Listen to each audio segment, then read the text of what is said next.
أعوذ بالله من الشيطان الرجيم.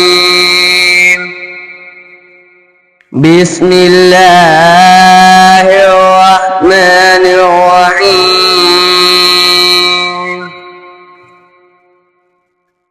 قل أعوذ برب الناس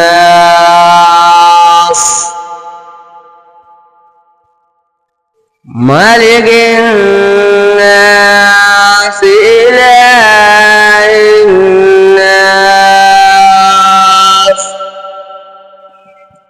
من شر الوسواس الخناس